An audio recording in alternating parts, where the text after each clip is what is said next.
नमस्कार, मी सौमित्री भट आणि आपण पाहत आहात काव्य रसरंजन.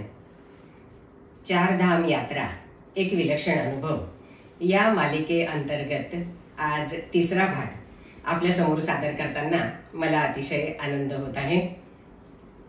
आता या तिसऱ्या भागामध्ये आम्हाला हरिद्वारहून निघून डेहराडून मसुरी मार्गे बरकोटला जायचे होते. आजचा प्रवास हा खूप मोठा होता. म्हणजे 180 किलोमीटर इतकं अंतर आम्हाला जायचं होतं आणि अपेक्षित वेळ त्याच्यासाठी 7 तास होता. आणि संपूर्ण जो मार्ग होता तो टिहरी गढवाल हा जो प्रदेश आहे, सगळा डोंगराळ भाग, सर्व बाजूंनी डोंगर, जिकडे नजर टाकाल त्या बाजूनी डोंगर आणि खाली वाहणारी खळाळती नदी, अशा भागामधून आमचा हा प्रवास सुरू झाला. त्यावेळेला सुरुवातीला आम्ही एका मंदिरामध्ये दर्शनाला गेलो. ते होतं लाखा मंडल. लाखा मंडल हे श्री शंकरांचं पांडवकालीन मंदिर आहे. अतिशय सुंदर अशा मूर्ती आहेत. म्हणजे शिवाच्या म्हणजे शंकरांच्या संपूर्ण परिवाराच्या मूर्ती तिथे आहेत. आणि त्या मंदिराच्या बाहेर जय विजय यांच्या सुद्धा मूर्ती आम्हाला तिथे पाहायला मिळाल्या. तर अगदी असं जुन्या धाटणीचं म्हणावं असं पांडवकालीन ते मंदिर. आणि त्या ठिकाणी 2007 ते 2022 या दरम्यान उत्खनन झालेलं होतं. आणि त्यामध्ये त्यावेळेला म्हणजे पूर्वी शेती होती तिथे. आणि मग ते उत्खनन झालं त्यावेळेस तिथे शंकराचे लिंग असतात, ती अशा त्या पिंडी मिळाल्या. आणि ती इतकी होती, जवळजवळ लाखभर तिथे होती. आणि त्यामुळे त्या प्रदेशाला लाखा मंडल असं नाव पडलेलं होतं. आणि काही काही अगदी खूप छान सुस्थितीमध्ये पण असलेली होती, मोठ्या आकाराची पण होती. एक पिंड आम्हाला अशा प्रकाराने दिसलं, ते लिंग असं होतं की काळ्या रंगाच्या स्फटिकामध्ये होतं ते. आणि मग त्याच्यावरती जल अर्पण केल्यानंतर संपूर्ण परिसराचं त्याच्यामध्ये प्रतिबिंब दिसत होतं, आपल्या स्वतःचं सुद्धा दिसत होतं. तर म्हणजे ते जरा छान असं गंमत वाटत होती. त्यामुळे लोकांची तिथे अगदी झुंबड उडालेली होती. बऱ्यापैकी गर्दी सुद्धा तिथे होती. तर मग आम्ही ते पण दर्शन घेतलं.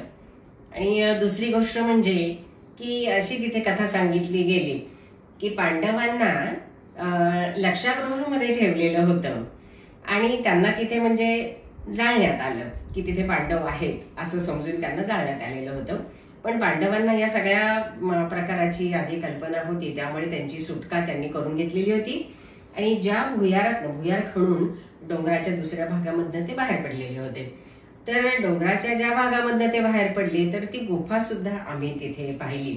अशी चांगली खोल आणि मोठं तोंड होतं डोंगरामध्ये त्याचं.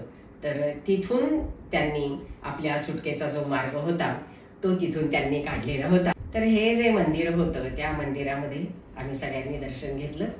तिथे वेगळ्या वेगळ्या प्रकारच्या आणखी काही मूर्ती होत्या आणि परिसर अतिशय रम्य होता. सगळ्या बाजूनी म्हणजे असा डोंगराळच प्रदेश म्हटल्यानंतर की लोकांची राहण्याची वगैरे कशा प्रकारची पद्धत आहे, की किती अडचणी तिथे असू शकतात, कशी ही मंडळी राहत असतील, अशा प्रकारचा एक विचार आम्हाला आमच्या मनामध्ये साठून गेला. तर आता आम्हाला बरकोट इथे जायचं होतं. आमचा मग प्रवास पुढे सुरू झाला आणि बरकोट मुक्कामी आम्ही पोहोचलो. साधारणपणे 4-4:30 असे वाजलेले असतील. या संपूर्ण परिसराचं असं एक असं आहे वैशिष्ट्य की सकाळी छान आल्हाददायक हवा असते. त्यानंतर दुपारी जरा सूर्यवरती आल्यानंतर अगदी चटके बसतील अशा प्रकारचं हवामान असतं. आणि त्यानंतर 2-3 वाजल्यानंतर साधारणपणे की ढग यायला सुरुवात होते. आणि ढग आलेले असल्या कारणाने 2 नंतर कधी पण तिथे पाऊस पडू शकतो. आम्ही बरकोटला 2 रात्री आमचा मुक्काम होता. तर बरकोट हे सुद्धा अतिशय सुंदर ठिकाण आहे. म्हणजे आता एकदा हा प्रवास सुरू झाल्यानंतर ना प्रत्येक ठिकाणी की जिथे तुम्ही पाहाल त्या ठिकाणी तुम्हाला इतकंसं सुंदर, जणू काही एखाद्या चित्रकाराने एखादं चित्र काढलेलं असावं आणि मनोहर असे रंग भरलेले असावेत, अशा प्रकारचं दृश्य आपल्याला दिसायचं. तर ही सगळी मनमोहक अशी दृश्य बघत असताना त्या दिवशी सूर्यास्त हा इतका सुंदर बघायला मिळाला की सूर्यास्ताची वेळ झालेली होती आणि आम्ही जिथे उतरलो होतो त्या हॉटेलला वरती म्हणजे छान मोठी टेरेस होती. मग तिथे जाऊन आम्ही जेव्हा ती दृश्य पाहिली की आता ढग आलेले होते अर्थातच, त्याच्यामुळे सूर्य मावळतीला आलेला आणि ते जी रंगांची उधळण होती ते शब्दात वर्णन करणं अगदी अशक्य आहे. अतिशय सुंदर असा तो देखावा होता. आणि खाली हे सगळीकडे हेच दृश्य असायचं की आम्ही ज्या हॉटेलच्या त्या टेरेसवरून खाली बघत होतो तर आम्हाला खाली छान अगदी तिथे मळा पिकवलेला दिसत होता भाजीचा. खरं म्हणजे डोंगराचा उतार होता तो, खाली नंतर मध्ये नदी, पलीकडच्या बाजूला पुन्हा डोंगर, अशा प्रकारचे चित्र असताना सुद्धा तिथे भाजीचा मळा आणि छान वाफे वगैरे केलेले होते. तर म्हणजे नजर हटत नव्हती, इतकं ते सुंदर दृश्य होतं. पण आम्ही तरी सुद्धा आमच्या उत्साहाला आवर घातला, कारण आम्हाला उद्याला यमुनोत्रीसाठी निघायचं असल्या कारणाने लवकर झोपायला जाणं हे अप्राप्त होतं आणि म्हणून आम्ही लवकर झोपायला जायचं ठरवलं. लवकरच जेवण वगैरे करून घेतली आणि उद्याला 3 वाजता उठून 4 वाजता यमुनोत्रीकडे प्रयाण करायचं हा प्लॅन ठरलेला होता. सगळेजण झोपायला गेले.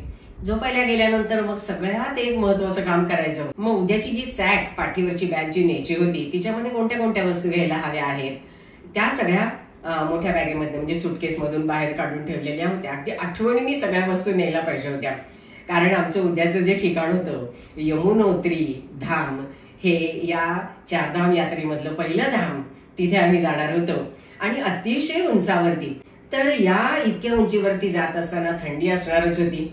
बरं, त्या भागामध्ये पाऊस पण केव्हाही येऊ शकतो.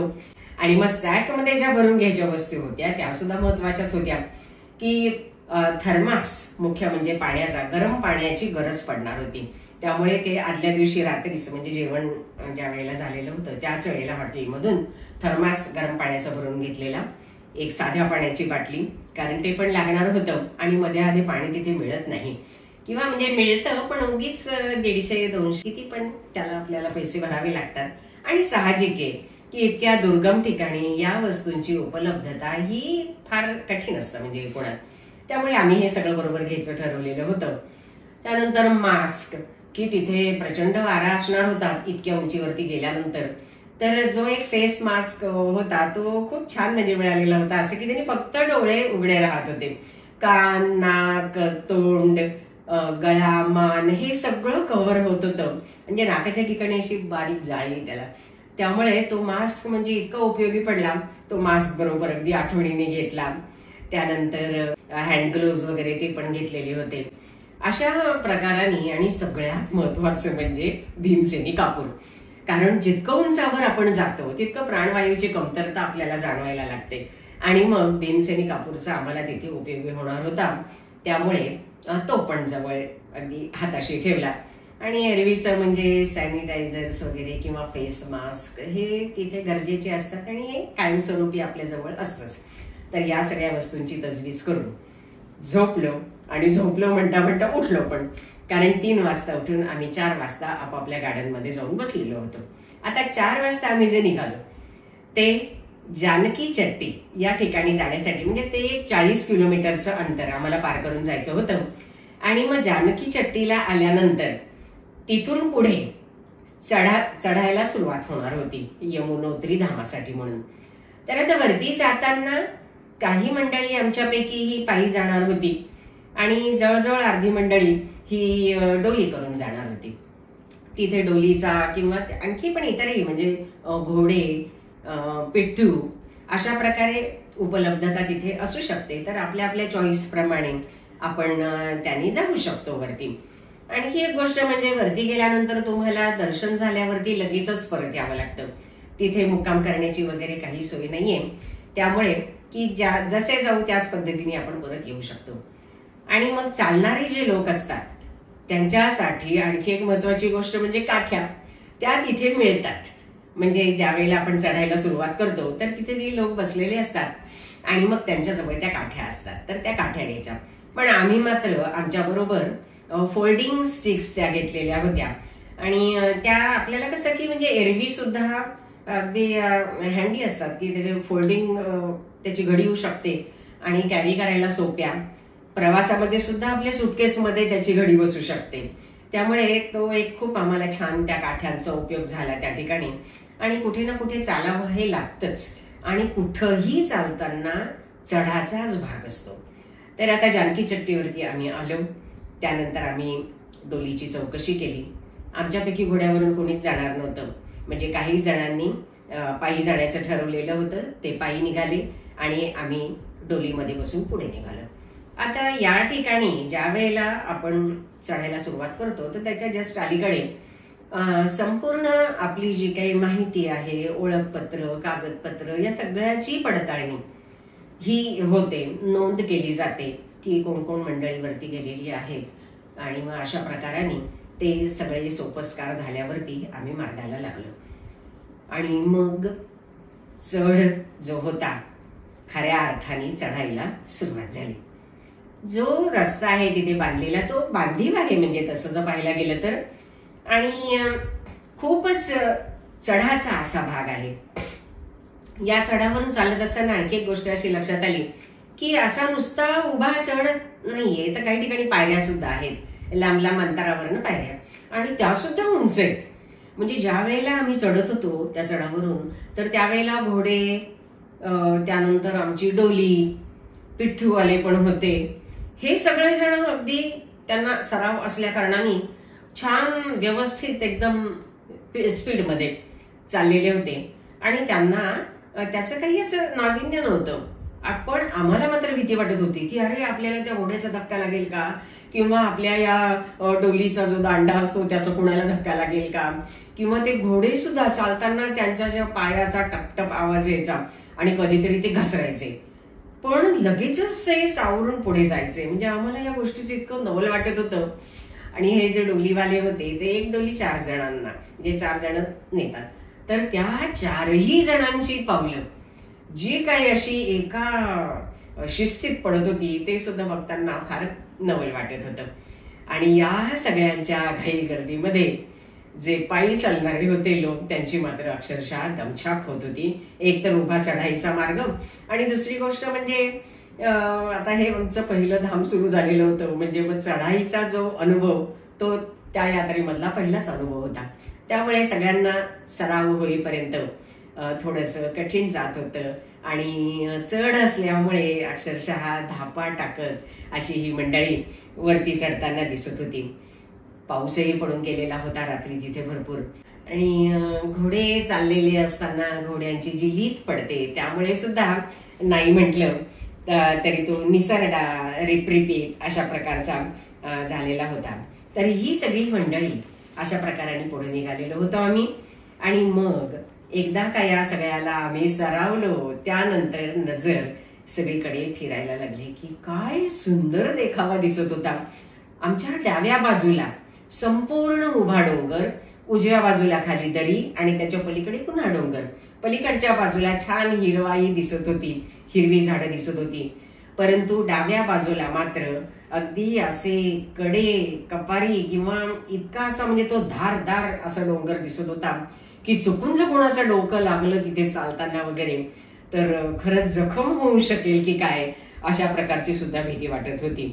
आणि नदी जी दिसत होती ती सुद्धा की उगमाचं स्थान जवळ आहे जर तसं पाहायला गेलं तर, पण इतका खळाळ होता त्या नदीला की हे जे रौद्र असं रूप आहे, सौंदर्य आहे, तर ते धडकी भरवणारं होतं असं म्हटलं तरी चालेल.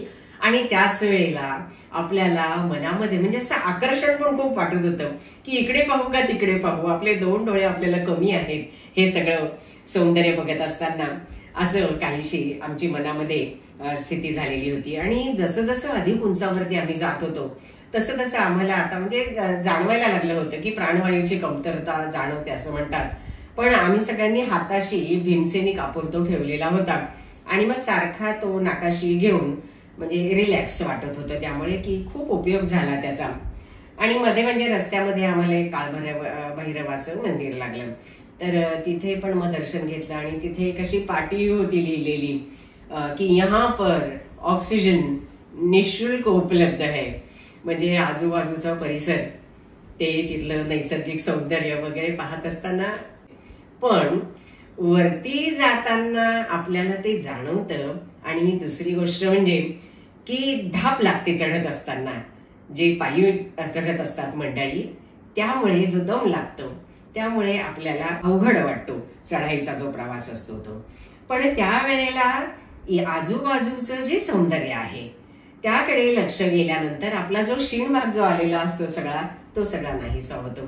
आणि माझं सारखं असं लक्ष जात होतं की या मार्गावरून जाताना आता गर्दी पण खूप झालेली होती. वळणावरनं ज्या वेळेला वळून जात होते घोडे म्हणा किंवा आमची डोली म्हणा किंवा इतर माणसं म्हणा, तर त्यांची ती सगळी कसरत पाहत असताना आता वाटायला लागलं की एका ठिकाणी पाटी पण दिसली की या ठिकाणी आपलं स्वागत आहे वगैरे वगैरे, अशा असतात मध्ये किती किलोमीटर अंतर अजून राहिलेलं आहे. मग आता असं वाटतं की आता जवळ आलेलं आहे मंदिर, तर आपल्याला कुठे दिसेल का बरं मंदिराचा निदान कळस तरी, म्हणून मी शोधत होते. पण उंच उंच डोंगर रांगांशिवाय तिथं दुसरं काहीही दिसायला तयार नव्हतं.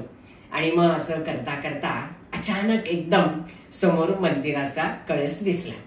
आणि ते पाहिल्यानंतर मग डोलीवाल्यांनी सांगितलं की आता इथे उतरायचंय तुम्ही. मग आम्ही उतरलो. उतरल्यानंतर पूल होता आणि खाली खळाळ त्या यमुनेचा दिसत होता. यमुनोत्री धाम हे आता समोर दिसत होतं.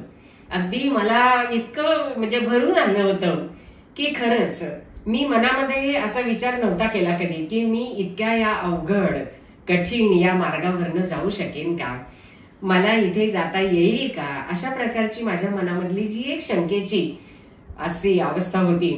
तर ते सगळं नाहीसं झालं आणि ही अनिश्चितता आता संपलेली होती आणि मी त्या मंदिरासमोर उभी होते. आधी मी यमुनेचं दर्शन घेतलं, खाली खळाळणारी नदी दिसत होती. आता पूल क्रॉस करून पुढे पायऱ्या होत्या आणि मग नंतर वर मंदिराकडे जायला मार्ग होता. पण सगळ्यात आधी मी ज्यांनी मला तिथपर्यंत यायला मदत केलेली होती, म्हणजे डोलीमधून आणलेलं होतं, त्या 4 जणांना मी पहिला नमस्कार केला. कारण ते म्हणजे माझे माध्यम होते तिथपर्यंत मला नेण्यासाठीचे. त्यांच्याप्रती मला खरंच आदर वाटत होता आणि खरंच खूप मदत पण केली त्यांनी.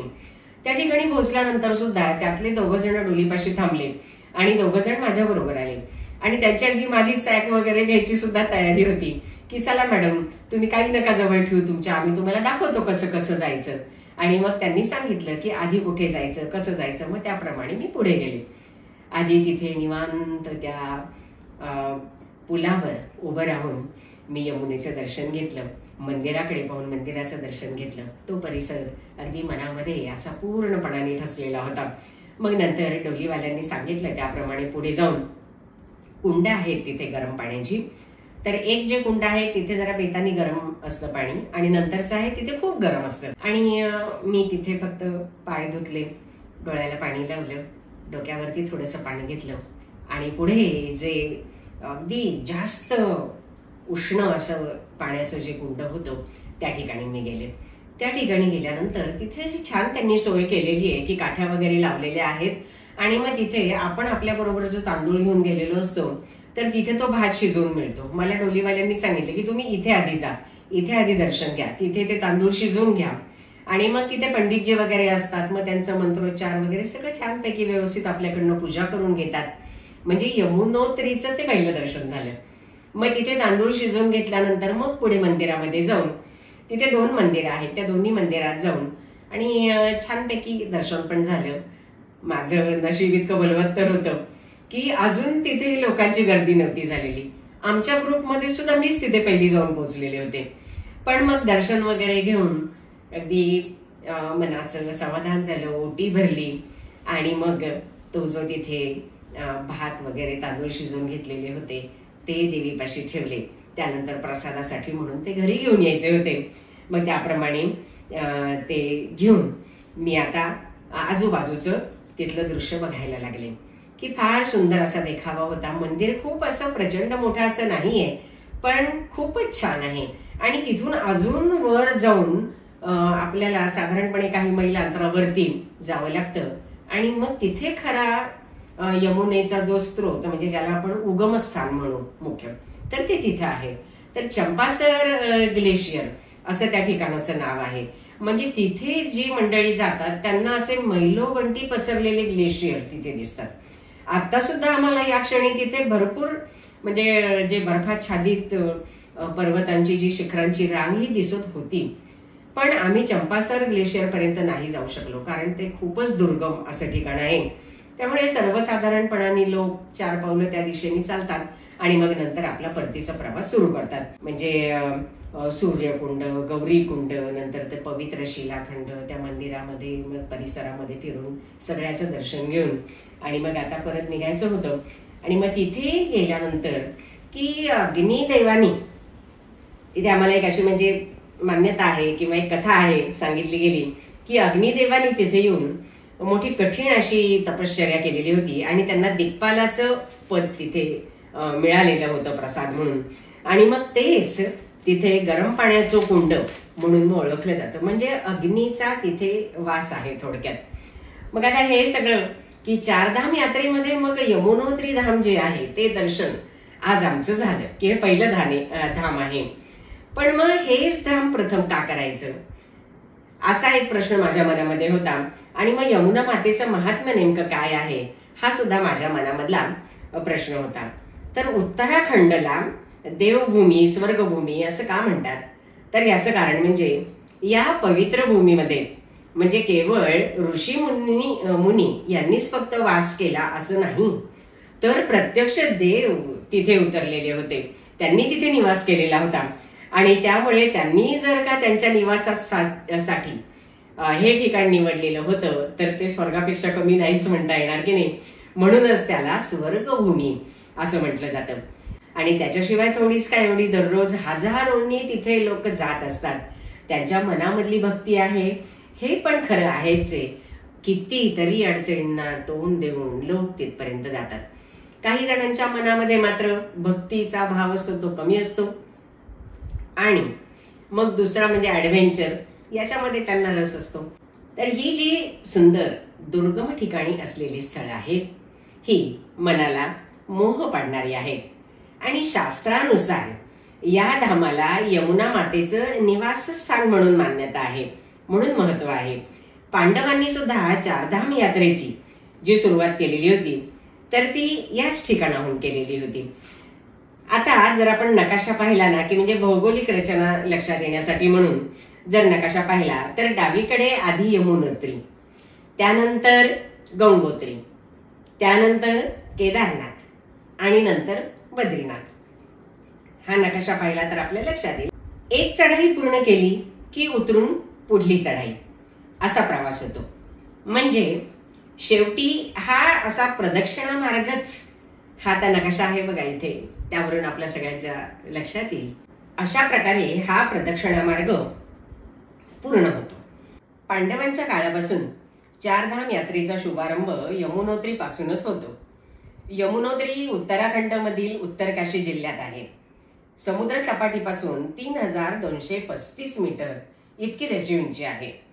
म्हणजे मग साहजिकच आहे की बर्फ असतो त्यावेळेला तिथे आणि त्यामुळे 6 महिने फक्त हे मंदिर दर्शनासाठी उघड असतं. अक्षय तृतीयेला त्याची दारं उघडतात आणि यमद्वितीयेला बंद होतात. यमुना ही सूर्यपुत्री आहे. यम म्हणजे शनिदेवांची ती बहीण आहे. या संपूर्ण परिसराची भव्यता, दिव्यता हे सगळं आपण तिथं जेव्हा पोहोचतो त्यावेळेला आपल्या लक्षात येतं आणि ते आपल्याला जाणवतं. आणि मग हे जे आहे की एकाच ठिकाणी आपल्याला अशा या ज्या गोष्टी की गरम पाण्याचं कुंड पण तिथेच, उकळतं पाणी तिथेच, बर्फाच्छादित म्हणजे पर्वतांच्या रांगाच्या रांगा, मैलोगंटी पसरलेल्या, म्हणजे इतक्या या ज्या 2 टोकाच्या गोष्टी आपल्याला पाहायला मिळतात. तर म्हणजे ही भव्यत्व, दिव्यत्व याची प्रचिती देणारी ही गोष्ट आहे. आणि मग हे जे दिव्यत्व आहे त्यामुळे आपण की इथे काहीतरी नक्की देवाचा वास असला पाहिजे अशा प्रकाराने नतमस्तक होतो त्या दिव्यत्वापुढे. आणि मग त्या गढवाल हिमालयातल्या म्हणजे सर्वात पश्चिमी हा जो भाग आहे की यमुनोत्री मार्ग, तिथपर्यंत आम्ही जाऊन आलो. त्या धामाचं दर्शन घेतलं. मग नंतर खाली उतरताना सुद्धा जसा चढताना त्रास झालेला होता तसाच खाली उतरताना सुद्धा झालाच, कारण आताही तसाच रस्ता निसरडा होता झालेला. आणि चढताना ज्या काही अडचणी येतात तशाच पद्धतीच्या किंवा थोड्याशा वेगळ्याही प्रकारच्या अडचणी उतरतानाही येतात. पण सगळ्या लोकांची खरोखरच म्हणजे अगदी कौतुक करण्यासारखी गोष्ट आहे की स्वतःला सावरून आणि आजूबाजूचं सगळं काही नीट व्यवस्थित बघत असताना खाली मंडळी व्यवस्थितपणाने उतरत असतात. आणि मग त्यावेळेला नेमकं आम्हाला असं वाटत होतं की आपण कशामध्ये केवढी मोठी झेप घेतलेली आहे. अवघड, अतिशय दुर्गम असा हा भाग, हा तो पाहत असताना आणखी एक गोष्ट अशी मनामध्ये जाणवली की तिथे जे संपूर्ण असं आपली जी आपण पंचमहाभूत म्हणतो, या पंचत्वाचं एक दर्शन होत गेलं की एरवी आपण किती एकदम लाईटली घेत असतो ना या सगळ्या गोष्टी, की आपल्या पायाखाली माती असते, पण या चढावर चढायला लागलेलं असताना असं लक्षात येतं की आपले पाय इथे स्थिर राहू शकत नाहीत. कुठल्याही क्षणी आपल्या पायाखालची माती सुद्धा सरकू शकते. त्याच्यानंतर की एखादा डोंगराचा कडा सुद्धा समोर येऊन आपल्या पडू शकतो. पाण्याचं म्हणाल तर पाण्याचंही तेच आहे. एवढा पाण्याला खळखळाट आहे की तिथे सगळी जे झरे वगैरे आजूबाजूच्या डोंगरामधनं आपल्याला येताना दिसतात ते, आणि खाली जी नदी वाहत असते प्रचंड मोठ्या प्रमाणामध्ये.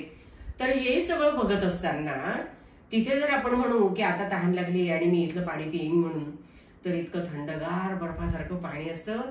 पाणी समोर आहे but not a single drop to drink. म्हणजे तिथले जे सरावलेली माणसं असतात ते पितातही, पण आपल्यासारख्याची तिथे परीक्षा असते की या एरवी आपल्याला किती सोप्या आहेत की नाही गोष्टी, हाताशी आहेत, पण तिथे गेल्यावरती या सगळ्या गोष्टीची किंमत काय आहे ना, ही तिथे गेल्यावरती समजली. वारा तर इतका अफाट की संपूर्ण म्हणजे झाडाच्या झाडं समोर खाली कोसळून पडतात, त्या नदीबरोबर अगदी छानपैकी वाहून जातात, आणि जे लवाळ गवत असतं ते मात्र पुन्हा छानपैकी तरतरीत होऊन उठून आलेलं दिसतं. म्हणजे मग निसर्गापुढे तुमची काय किंमत आहे, किती नगण्य आहोत आपण, हे सगळं तिथे गेल्यानंतर नजरेमध्ये येतं. आणि मग अग्नीचं तर तिथे पाहिलेलंच, म्हणजे अग्नीचा, साक्षात अग्नीचा तिथे वास आहे. त्यानंतर म्हणजे तेज आहे. आपल्याला असं वाटत असतं की खाली जेव्हा चढायला सुरुवात करतो की हे आकाश टेकलेलं आहे डोंगरांच्या त्या सुळक्याला, असं वाटतं. आणि जेव्हा आपण त्या सुळक्यांच्या तिथपर्यंत पोहोचतो उंचावरती, त्यावेळेला कळून येतं की आकाश खूपच लांब आहे. त्याची व्याप्ती, त्याचा पैस हा जो आहे तो लक्षात येण्यासाठी तिथेच जायला पाहिजे. म्हणजे मग आपलं जे शरीर आहे ते पंचमहाभूतांनी बनलेलं आहे, आणि तेच सगळं पिंडी ते ब्रह्मांडी, ब्रह्मांडामध्येही तेच आहे, पण आपण त्याच्या पासंगालाही पुरत नाही. तिथपर्यंत जायला आपल्याला फार कष्ट पडतात, आपण खूप नगण्य आहोत, हेच आता तिथे गेल्यानंतर लक्षात आलं. आणि मग नंतर आम्ही अशा पद्धतीने पुन्हा जानकी चट्टीपर्यंतचा प्रवास पूर्ण केला. जानकी चट्टीला आमच्या ज्या गाड्या होत्या त्या तयार होत्याच. पुन्हा 40 किलोमीटरचं अंतर पार करून आम्हाला बरकोट मुक्कामी जायचं होतं, आणि मग त्यानंतर दुसऱ्या दिवशीचा प्रवास आमचा सुरू होणार होता.